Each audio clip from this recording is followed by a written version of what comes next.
Good afternoon and welcome to the PartsSource Executive Webinar. Today we are privileged to have an incredible expert in HTM.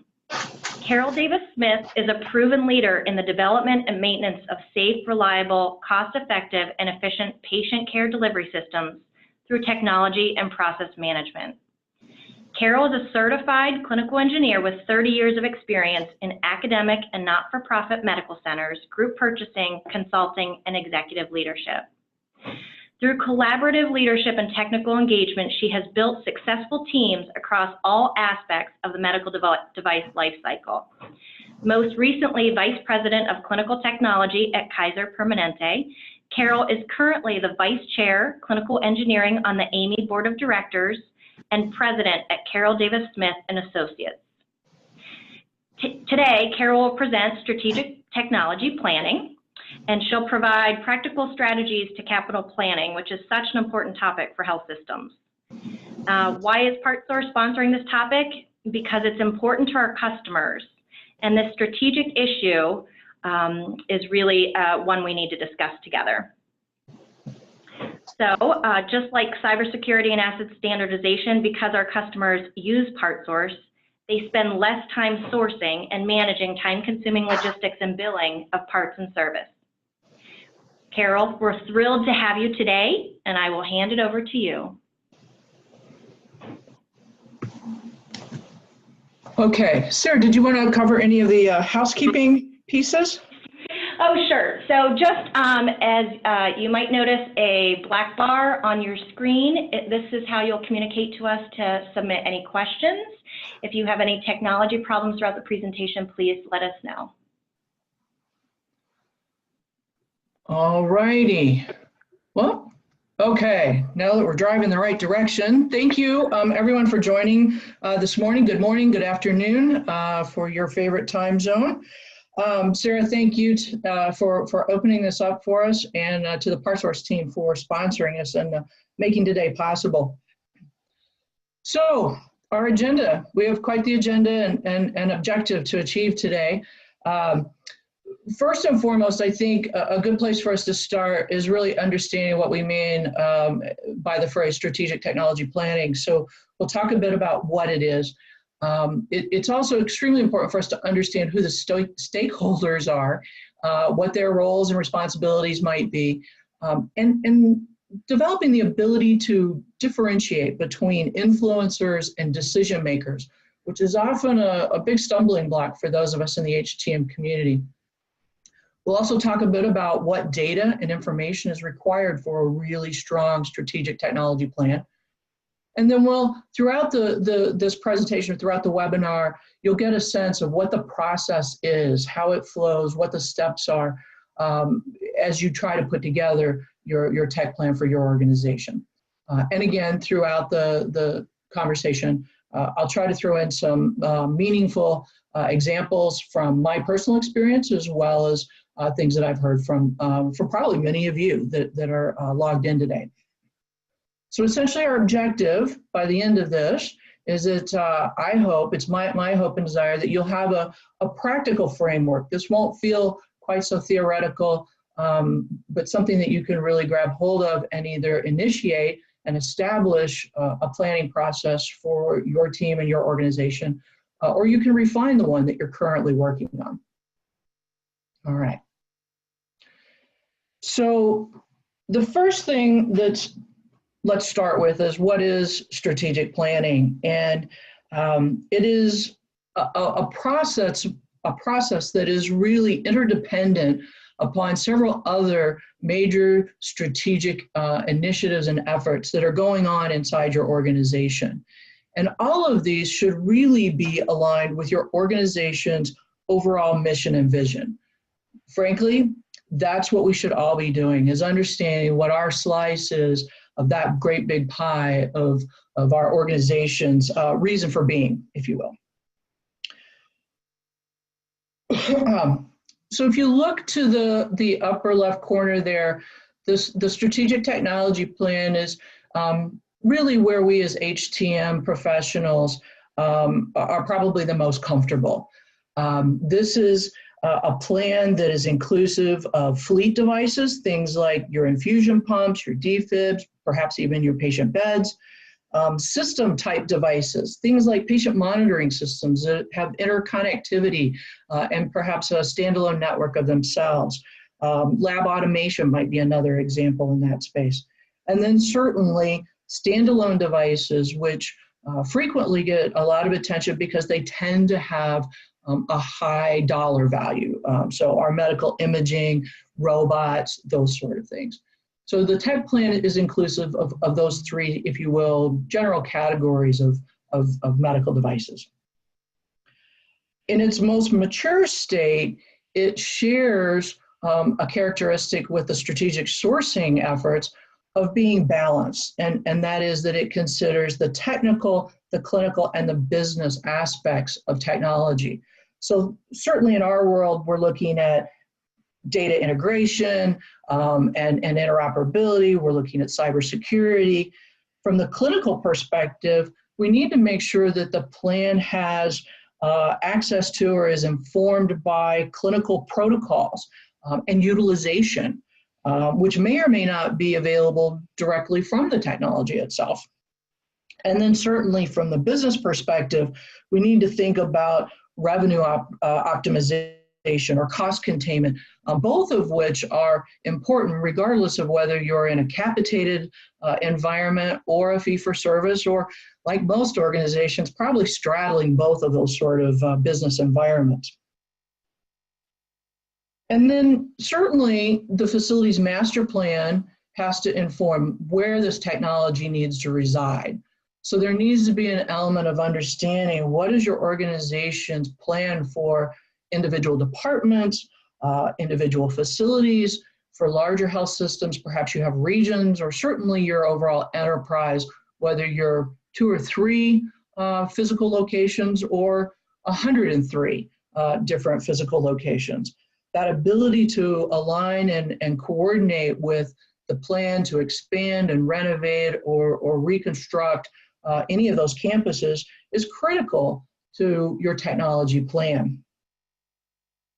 And then certainly all of this, and it's already been woven into my comments, the financial plan, understanding what's your organizational financial culture, what's the financial planning strategy and efforts in place around both operational and capital expenditures, because we know that we don't just buy technology, we have to take care of it for anywhere from 3 to 30 years, if you will.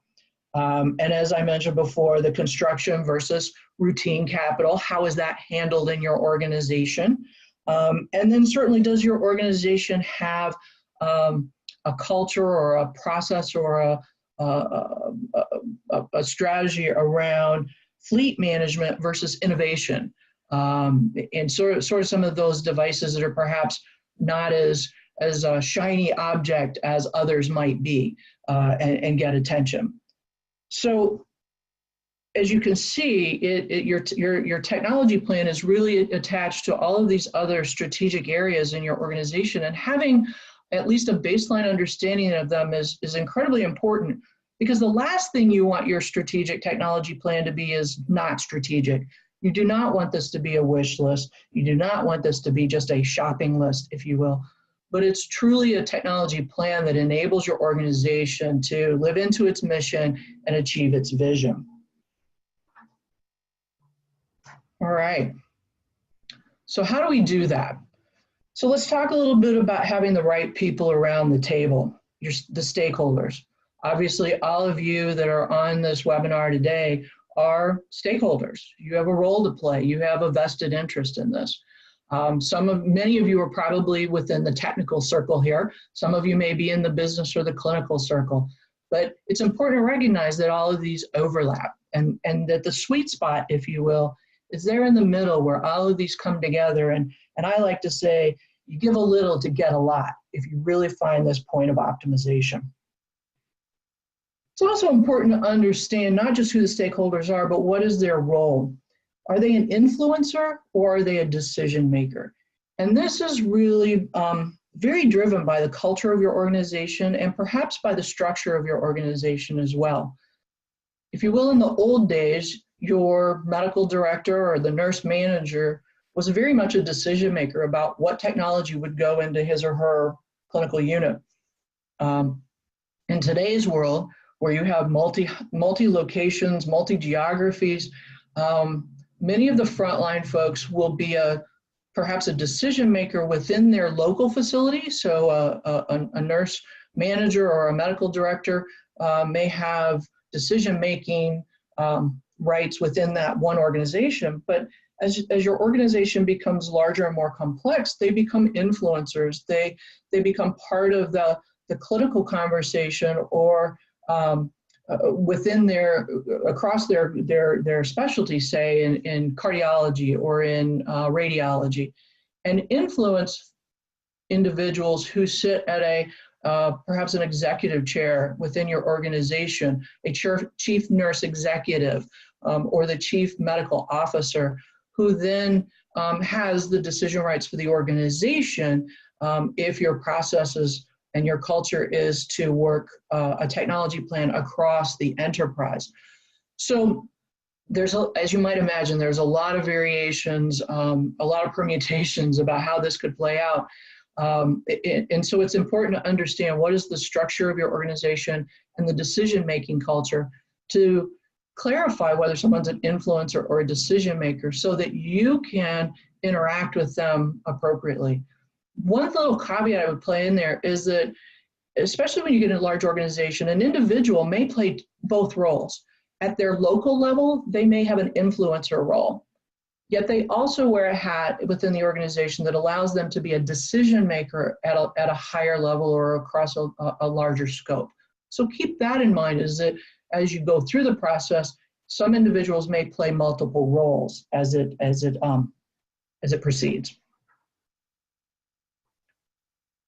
Okay, so we know we need to align with our mission and vision. We know who our stakeholders are. We're getting a sense of who are the influencers and who are the decision makers. For anybody to influence or make a decision, we need data and we need information that informs our decisions, right? So internally, you have access to all of these areas. As first and foremost, as the HTM professionals, we have our CMMS. Pardon me. And that's probably the best place to start, is to ensure that your CMMS is solid, because in the absence of good data there, your organization is likely to default to their financial asset management system or other spreadsheets or lists that someone may have in a drawer. You really want to make sure that your CMMS is in a condition that allows it to be the source of truth for your tech plan. The second layer that will reside on that foundation of your CMMS are those other areas of interaction. So your facilities master plan, that's a written document somewhere, or should be. And it may be in multiple pieces, because it may be at each region, or it may be at each individual facility, but chances are there's an individual that can show you the roll-up and how those all interplay with each other. Many of you have probably heard and interacted with your supply chain ERP or enterprise resource planning system. This is where all of the information about what products and supplies and items are purchased within your organization. It's really important to understand how that works and understand how it's set up, because it has data in there that will allow you to understand what is the impact of your technology recommendations, generic versus proprietary supplies. You could use this to understand what's the utilization of particular supplies that may be attached to any given technology that you're making a recommendation about. And it's also really good to look and see what information is in the ERP around the equipment itself. Are those equipment items, so your vital signs monitor, or even ultrasound machines, or CTs, or whatnot, what level of information about the equipment and the capital equipment is housed inside the ERP? And are parts part of what's called the item master? And that's much like our in the CMMS world, an item master is those lists of approved things to be in the ERP, if you will, whether they're supplies or parts or whatnot. So it's a huge source of data for you to, again, inform the strategic plan from more of a business perspective. Also within your supply chain management colleagues, in that area, you can find the sourcing standards. How are purchasing decisions? Anticipate whether you have standardization in your organization or not. And if not, is there a desire to move towards? And what type of standardization? Is it by vendor? Is it by type of technology? Is it, what are the rules of engagement, if you will, of making decisions about which vendors and which products? And if you're not already there, I'm going to suggest, I'm going to put a plug in and say, be part of that sourcing process, because it will give you more insights to build into your tech plan in terms of timing and prioritization. Pardon me. And then certainly, as I've mentioned, your finance systems, you have to be familiar with how those work, and you need to understand how much alignment is there between your CMMS and their asset management system. It's frequently not a one-to-one, but understanding where they see an asset versus you do will be very helpful as you roll out the tech plan and begin, again, prioritization and forecasting need. All right. External. Now, internal data is incredibly helpful, but this external data is where you can add on an element of objectivity and benchmarking and perspective, if you will, outside of the bubble of your particular organization. I'm sure none of these are terribly foreign to you. Probably most of you know who your organization's group purchasing organization is.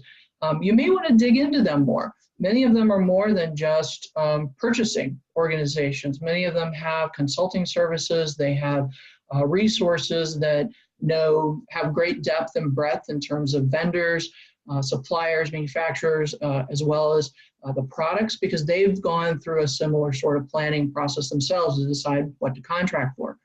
And they employ folks that have clinical, technical, and business backgrounds. So it's worth digging in and seeing what resources are available to you. Your organization is probably paying membership fees, so you might as well take advantage of that. Same thing with your professional organizations and the organizations that maybe are not quite as familiar to you.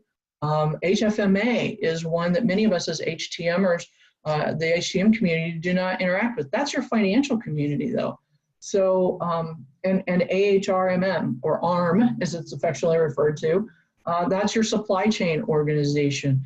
Again, real depth and breadth of resources to understand what are common practices, what are best practices in those particular areas that you might tap into that will inform your tech plan from an external perspective and add perhaps colored commentary or new perspectives, especially if your organization is grappling with either a particular type of technology or how to just get started in terms of a tech plan. Certainly our colleagues in the medical device industry, the manufacturers, the folks that distribute medical devices, your parts suppliers like our sponsor today, remanufacturers and the variety of training organizations, all of them have resources that may be helpful. Because remember, part of your tech plan is sustainability, right? As we've all said for many years, it's more than the purchase price. It's what's required to support and maintain the device moving forward. What are its cybersecurity risks that we deal with today? What are its maintenance risks and costs and requirements, so that we understand not just the capital expense, but the ongoing operational expense as well.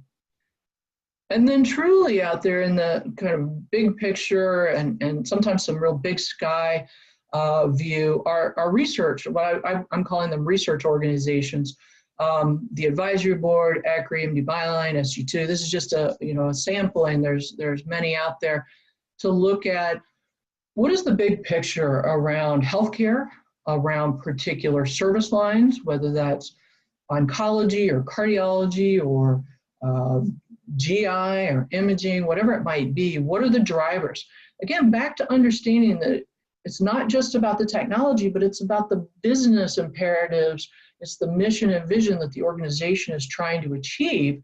So it's incredibly important to understand where are those particular service lines or those specialty areas going, excuse me, in the future. Now, I'll pause for a minute and say this is a lot of data. And I recognize some of you are probably sort of rolling your eyes or you're taking a breath and saying, holy cow, this is way more than I can take on. Remember back to the earlier slide about who are the stakeholders.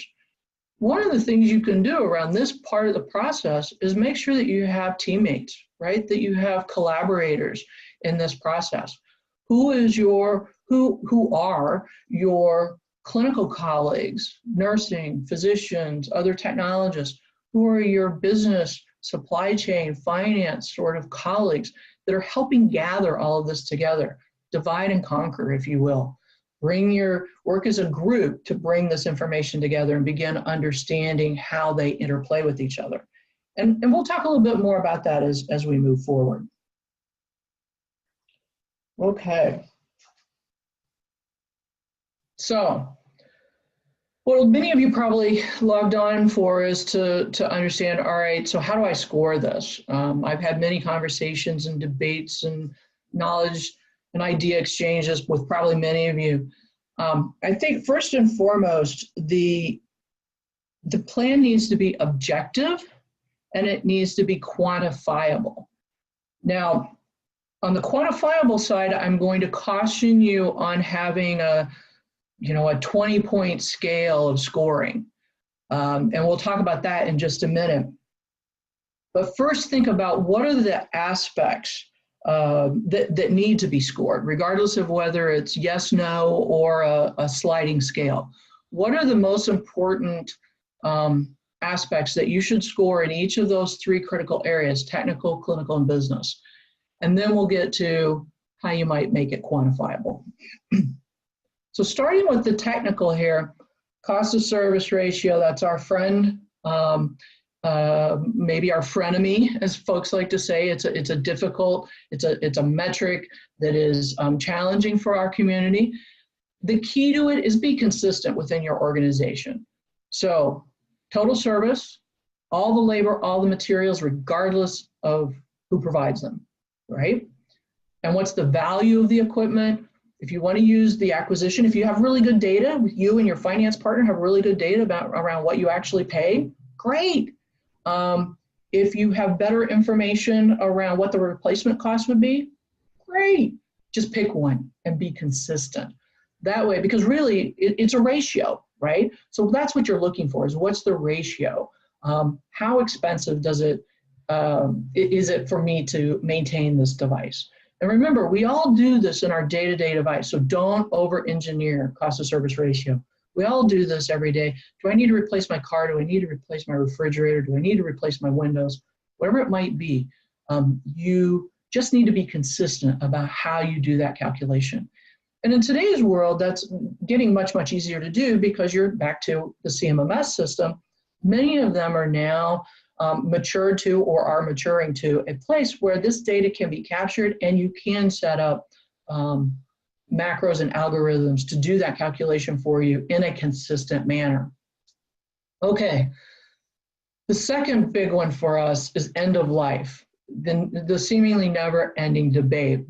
How do we define end of life? I personally, over the course of my career, have evolved to a place where end of life is a collection of things. The first, and two important things. End of manufacturing, which when I do this work, I call it out as EOM, or end of manufacturing. The manufacturer says, we're not going to make this anymore, and here is the date that we will stop manufacturing. However, parts and service will remain for some period of time. I'm just not going to manufacture any new ones. Then at some point in the future, could be a short period, could be a long period, depends on what the device is or the system, you have end of service, or EOS. This is when the manufacturer tells us, we're no longer going to supply you with parts or service. You're on your own. Now, we all know that there's a sort of a third step. What can I do from the third party? What can I do from my own fleet, I may have a great supply of parts because I have thousands of whatever this widget is. But these are two very objective, measurable events that you can document within your plan and that become very clear, again, as I say, objective to your audience, to your team that's building this, and then whoever the audience is, whoever the decision makers are that you will ultimately share the plan with. And then the more recent addition to most of our tech plans, most of us doing any kind of technology planning, is around our operating systems, right? And what is the obsolescence state of it? Now, this is, again, something that's very objective. We can go to Microsoft or Apple or whomever and find out whether they support an operating system. We also recognize that it has sort of a soft underbelly where we have to have a more complicated conversation, perhaps with the medical device manufacturer who has used the operating system to understand, have they used it in entirety or have they used a stripped down version? And so there is a little, it's not quite as clean as our end of manufacturing and end of service objective measures. But it's something that we definitely need to track, and it's something we definitely need to put some effort to in terms of refining how we have those conversations and how we document them. Okay, let's shift to the clinical scoring. Similar sort of thing, we want to be really clear on what are the things that are typically important to our clinical colleagues. I have seen, in particular, radiology/medical imaging departments do a pretty good job of creating their tracking tools for these items. And so these 4 items on this slide are things that I see pretty regularly when I work with organizations and have incorporated into my own work. 1, clinical protocols. This is the sort of the procedure. If you're not familiar with clinical protocols, these are the procedures that clinicians subscribe to take care of their patients, much like we subscribe to either repair protocols or preventive maintenance protocols. This is the clinical version. So the question then becomes, does the technology, does the device still meet the needs of that protocol? Is it the right tool for what we're trying to diagnose, monitor, treat, okay? And then it's also good to have a conversation about what are the clinical protocols that are on the horizon? How are these things changing? So just recently, you probably saw in the news, and this doesn't have a direct correlation, but it's an example of a changing protocol. There's a lot of conversation out there right now about the use of aspirin and heart attacks, right? That's an example of where the clinicians have done more study, more cohorts, larger clinical trials, and are making adjustments to how they treat their patients. So it's important for us to have some understanding of what are those protocols, in particular the ones that are directly related to technology, or at least the technology that we're including in our plan, and then does it still meet? And will it meet in the future, knowing that some of this technology will be here, 3 years maybe, 5 years, it turns quickly, or it's technology that will be here for decades. And is that okay? Is that going to meet the clinical needs? That quickly takes us to the regulatory impact. And there's some ties, mammography is the one that came immediately to mind for me, where there's regulatory requirements around particular technologies that have direct ties back to clinical protocols. And so the clinicians have to make sure that they're in line, just like we have to make sure we're in line from a technical maintenance perspective with the regulatory requirements. So again, having a really strong clinical partner, clinical collaborator in this process is incredibly valuable, because these are not necessarily things that we may have direct visibility to unless they also have, like mammography, have a direct maintenance impact. Okay, the next one is really 2, but they are frequently looked at together, which is utilization and clinical workflow. This is sort of the patient throughput, if you will. How many scans can I do? How many patients do I have? What's my normal census of patients in an ICU?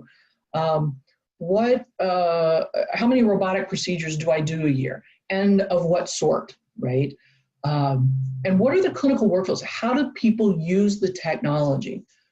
We hear over and over again about how we throw technology into the clinical environment, and it's disruptive, but not in a necessarily a good way, because we've not considered what is the workflow. Just like we as HTM professionals think a lot about how we schedule preventive maintenance or how we execute repairs, the clinical group, our clinical colleagues are doing the same thing in terms of how they treat patients. What are the steps? What are the procedures? What's the workflow? What are the handoffs? When do I inject technology into this? When do I inject documentation? All of those sorts of things need to be considered to ensure that the technology that we're planning does not disrupt the workflow, but instead enhances it, makes it more effective.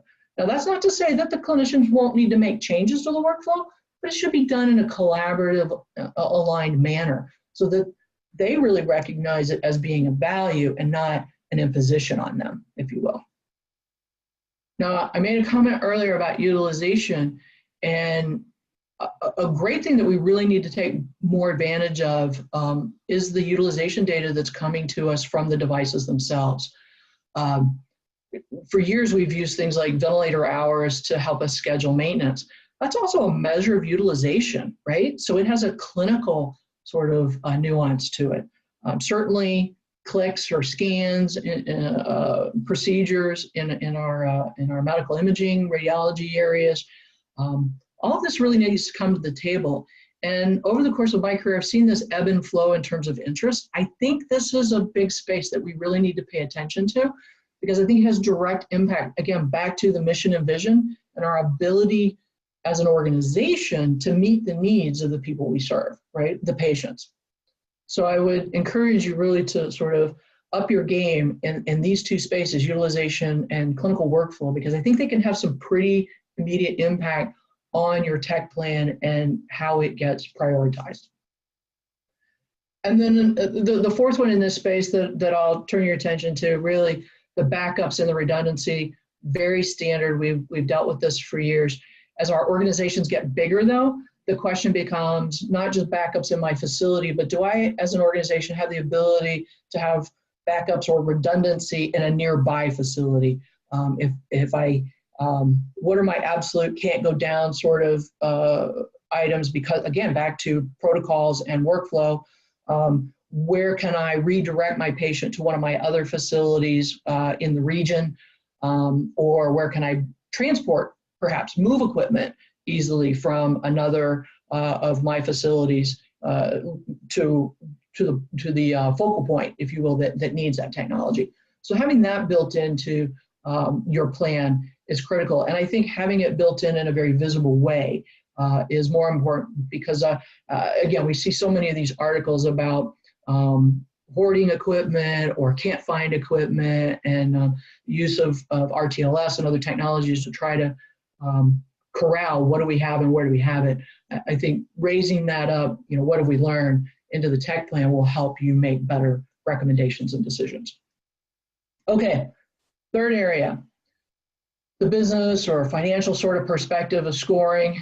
Cost to service ratio, again, what does it cost us? This is really important in terms of how we develop budgets, right? I'm sure that plays into your budget definitions and development.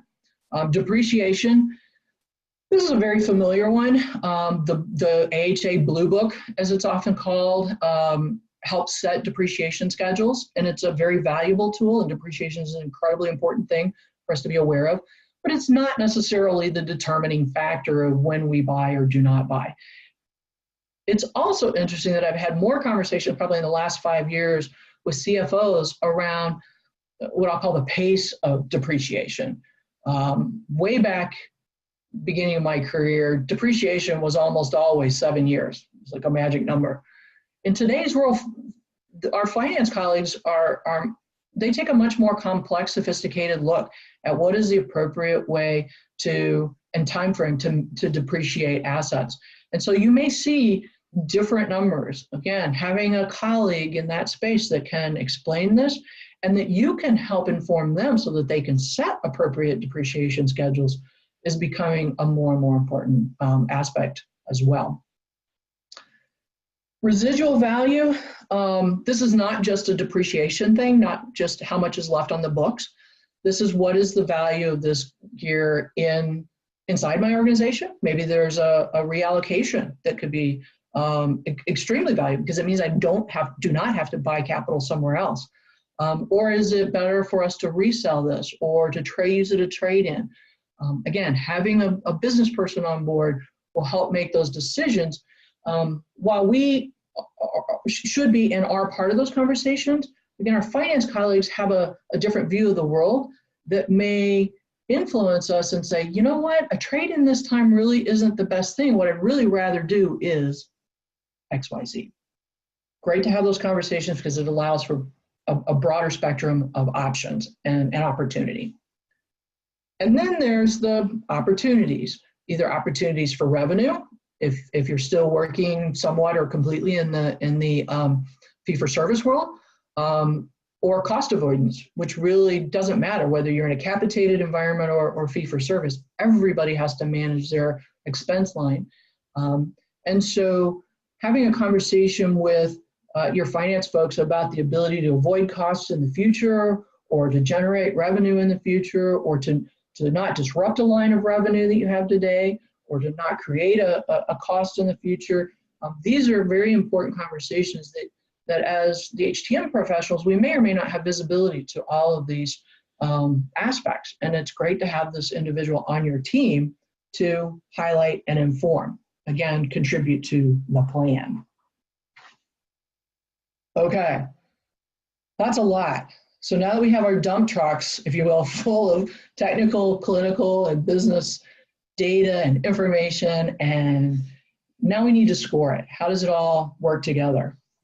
My recommendation is that you create a rubric, if you will. What are the rules? What are the standards by which all of this data and insight and information factors are going to be scored? Will they be scored yes or no? Will they be scored with numbers? And I think it's important to understand that it's not simply the sum of numbers. There's weighting that goes in. And so you have to think about the math, if you will, here around if I sum these numbers, what does that tell me? I've had this conversation 1,000 times probably with folks. When we look at a plan, if you were to hand me your plan and the score was 27, what does that mean to me as your executive, right? What does that tell me? Is that good or bad, and why?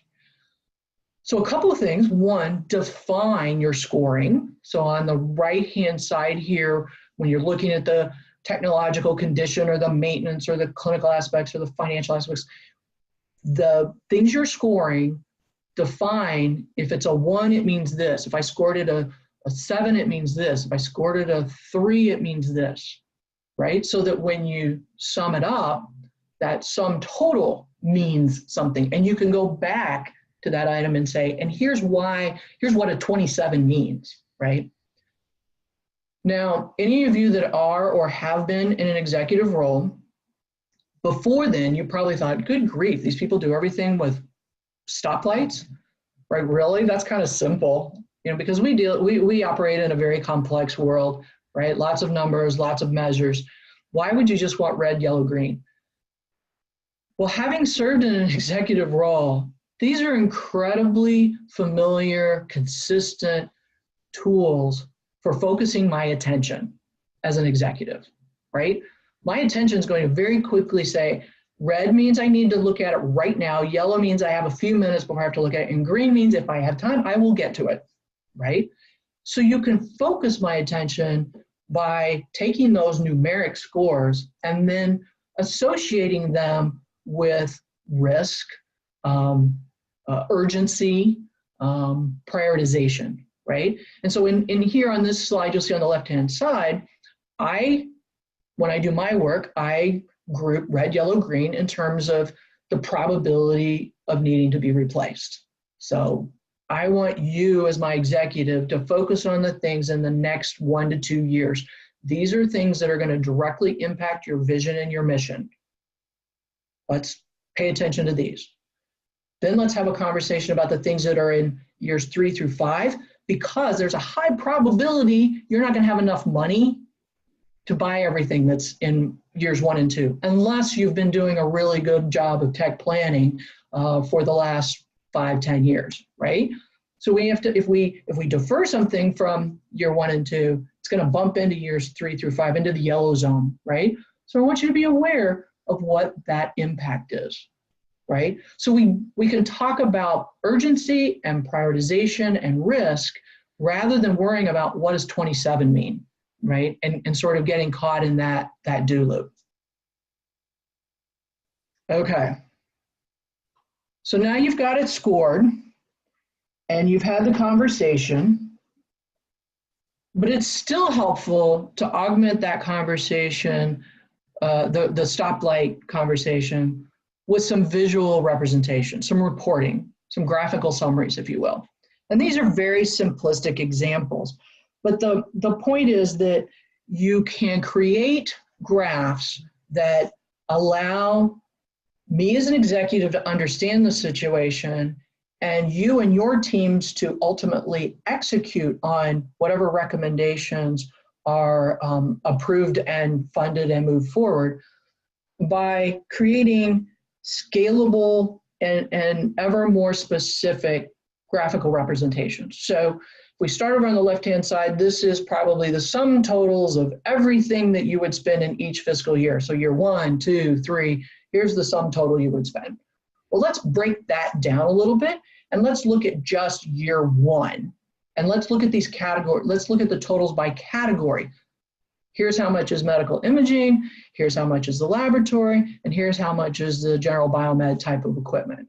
And here's the dollars and the percentage of the total spend recommended for that year.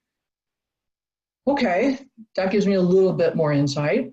Can we break it down by even further, like by equipment category or the equipment type? Or let's only look at 1 year, but or maybe we look at years 1, 2, and 3 together. And with the breakdowns into larger categories. So as you can see, sort of this cascading down from a very high view for your most senior executives who really don't want to look at how many chemistry analyzers are going to be purchased, right? They're probably only going to want to look at those first 2 splits of what's my total spend and how does that break down by imaging versus lab versus everything else kind of thing. And then as you move through execution, you're going to really need to see the detail for each year, each priority, and each equipment type. And quite frankly, you can continue breaking it down further, down to departments, down to care areas, whatever the level is, but make it practical for you. Don't create views just to create views. Think about what message you're trying to communicate to each person in this process, from the most senior executives that ultimately have the decision rights of what is approved and what is funded, down to the unit level individuals that you're going to ultimately need to coordinate with to do the install and go lives with. Okay, so this is, again, all the way through this as we look at what is the data, what is the internal and external insights and information, who are the players, how do we score, how do we represent it. Keep it practical. Every step you take, think, what am I trying to accomplish here? Who am I trying to communicate with? What is it they need to understand to make their decision in the process or to provide their influence in the process? And then keep it practical. Don't over-engineer it. Simple is an excellent place to start, right? And then build upon.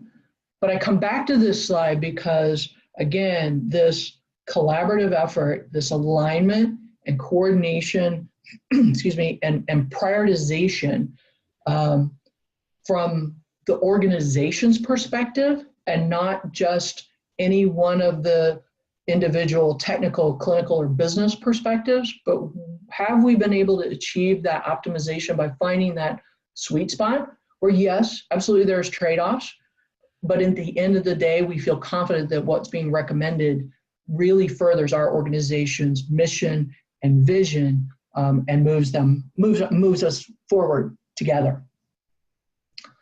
So with that, that's a lot. And I, again, want to say thank you to Sarah and the PartsSource team. And Sarah, how about if we move on to questions? Wonderful, Carol. Thank you so much. And we, as a reminder, you should have a control panel on your screen with a Q&A box where you can submit questions for Carol. And we have a few already, so please continue to submit them, and we will make sure that we're cognizant of time and make sure everybody gets done on time. But Carol, where is the best place to start?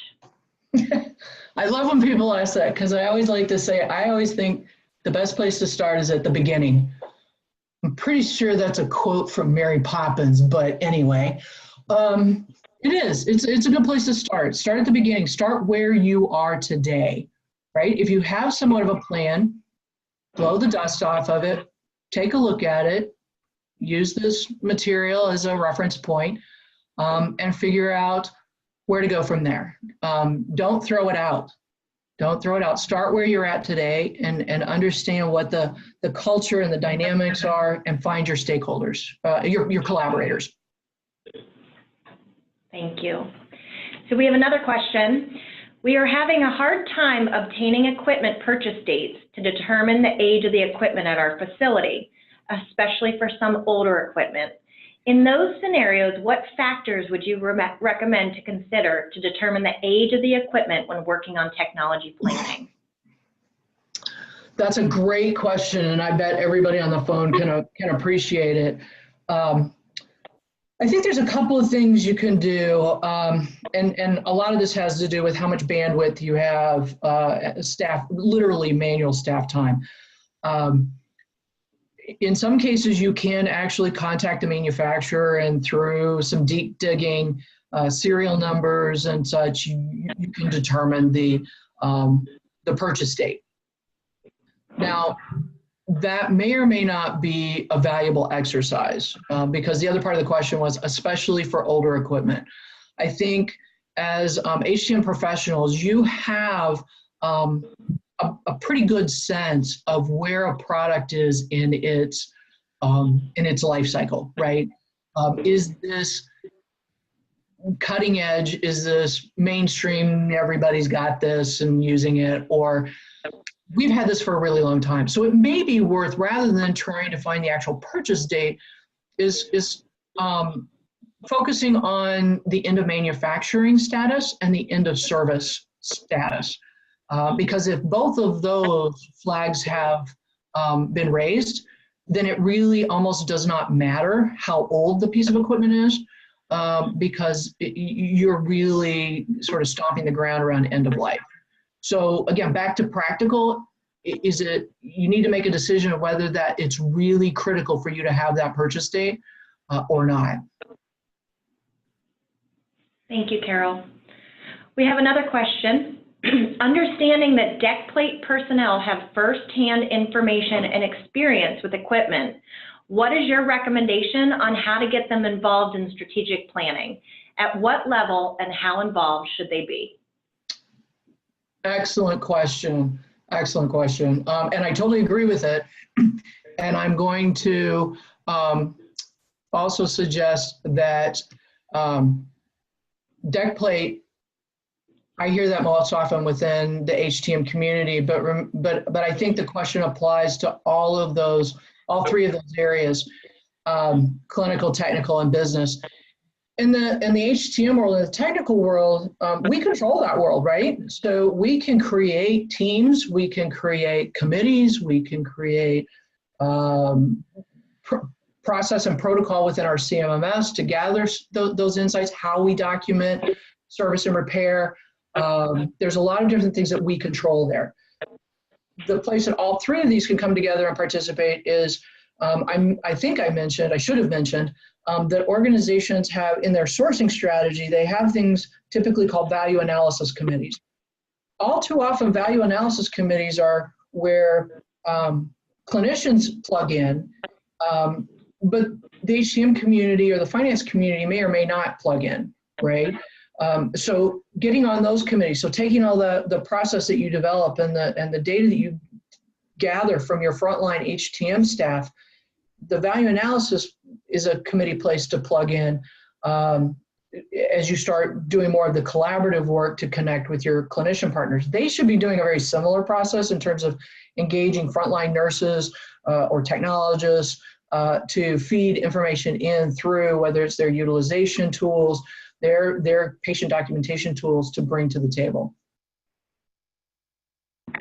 And trust them. Trust. That's a big thing. Honest to goodness, I think, we talk about how do I do this, at the end of the day, as managers, we need to trust what we say, right? And engage those folks and trust until they basically give us a reason not to trust them, right? So we need to move as managers. Thanks, Carol. We have another question. Are there any benchmarks for a healthy average age of fleet? Oh boy, a fleet. I would say there's more work being done on the healthy average age of equipment by equipment type, but I am not aware of a really definitive source yet. There's many of us that have been having dialogue and trying to figure out. I think the folks, certainly folks like MD Byline and ECRI and others have looked for ways to do that. A lot of it has to do with our ability to document effectively as HTM professionals. So we are part of that problem and part of that solution. But as a fleet, that's a tricky one because keep in mind too that fleets are not always replaced in whole and in entirety. That is a strategy, and certainly some organizations try to do it that way. Other organizations will phase it. So whether it's infusion pumps or defibs or whatever, those sort of fleet type devices, you have to look at what's the cycle time of turning the entire fleet. And I think we have things to learn from our IT colleagues there, but certainly I don't think our fleets turn as fast as theirs do. Thank you. We have a question.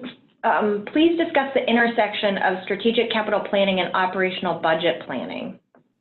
Oh, one of my favorite topics, one of my favorites. This, I think, one of the other areas that I'm doing some work and have been working for the last several years, when business cases come forward, because typically what comes out of a technology plan are individual business cases, right? The organization decides, okay, here's for year one and year two, here are the things that we're going to focus on, and we need real, honest to goodness, business plans.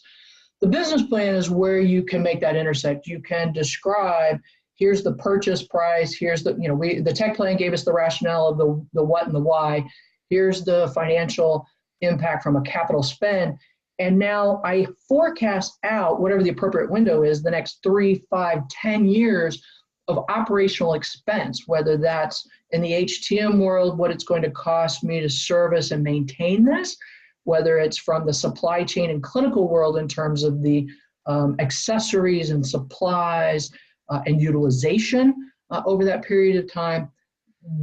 Having your organization having those hand in hand there so that when the capital expense is approved and funded, there's also a lever that's pulled that says, here's the operational plan that now goes into effect. I will be very candid with you. There are very few organizations that do this well. There are many that are working on it. Unfortunately, that the business case gets written and the back half, what I call the back half, the operational half, that lever does not get pulled. And so that's a place that you may need to apply some focus and some influence to try to communicate and educate the value proposition of having that back end lever pulled. So that's more to come on that topic. But yes, that's a big one right now. Thank you. Just as a reminder, we do have a number of questions, but we will stop at the end of the hour, and Carol will follow up with any outstanding questions. We do have a question, Carol. For cost of service ratio, what value do you use? List price, discounted GPO price, depreciated value, or question mark? Yes, pick one. Pick one. It's a ratio. So think mathematically here for a moment. As long as you are consistent and you are confident in the data point that you are using, then you will be directionally correct. One of my other philosophies is that is only cost of service ratio is one indicator, right? It's one metric. It is not the metric. We talked about probably close to a dozen different indicators that are used to make a decision about replace, upgrade, leave it alone. So my recommendation is find what data is most reliable to you, use it, and be consistent with it, because it's a ratio and it sort of gets washed, if you will, because it's a ratio. Okay. Are there specialized tools I should or could be using? Yes, there are tools out there. We talked about some of them, the CMMS, the ERP. Make sure you're leveraging those that are already in your organization. Many of those are, some of the CMMS products are trying to create, I don't know what you call them, applications, if you will, that will allow you to do some of this data gathering from the CMMS in one place. Those are probably worth exploring. Many of us for years have used spreadsheets, downloaded to spreadsheets so that we can slice and dice. The advent of more IT-centric CMMS tools allows some of that analysis to be done inside the tool, perhaps. The other tools that frequently come to mind or are mentioned to me are in the finance world. And I won't name them because I don't remember them all, and that many of them have merged and changed their names and whatnot. But there are what are referred to as capital planning tools, and these are very all-encompassing, I'll say, and that it's not just about the equipment or the technology in the organization, but these tools are used for real estate, they're used for facilities construction activity and renovation activity. They are certainly used for equipment, whether it's clinical technologies or information technologies, but they're sort of the big kahuna, if you will. They roll all of that up, much like what we talked about here today, for organizations to set priorities between do I spend my capital dollars on real estate, construction, IT, or clinical devices, right? So it's worth knowing if your organization uses any of these, which ones and how, who are the power users, if you will, because you may want to incorporate them to some degree anyway in your technology planning process as well.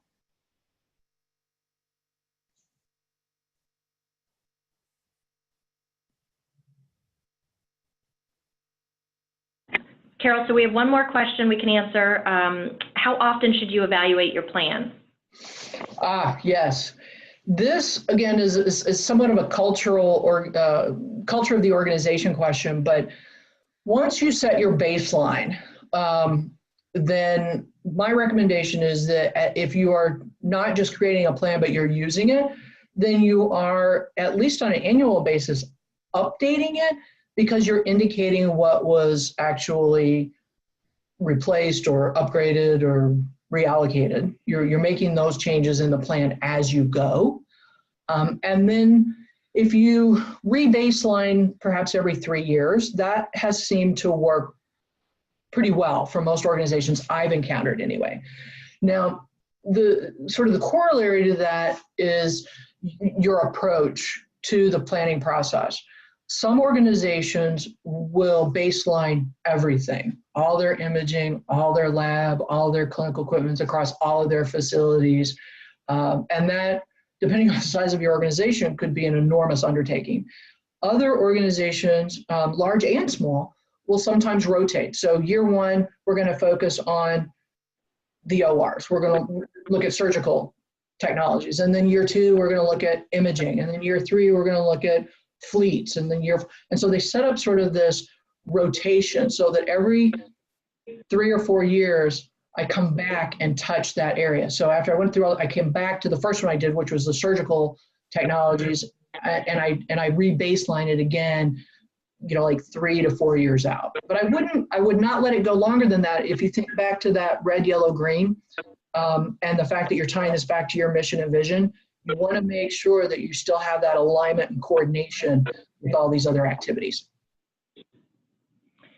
So unfortunately, we are out of time, but clearly, Carol, your presentation and this topic are both very relevant and insightful. So on behalf of PartsSource, thank you so much for your time today, Carol, and the incredible presentation you provided. And thanks to everybody in attendance. As a reminder, we will send a follow-up email with Carol's presentation. And don't forget to register for our next webinar, which will take place on Thursday, April 4th at 1 o'clock Eastern, where we'll talk about the importance of integration. Thank you all for attending today's webinar, and we will now close the meeting.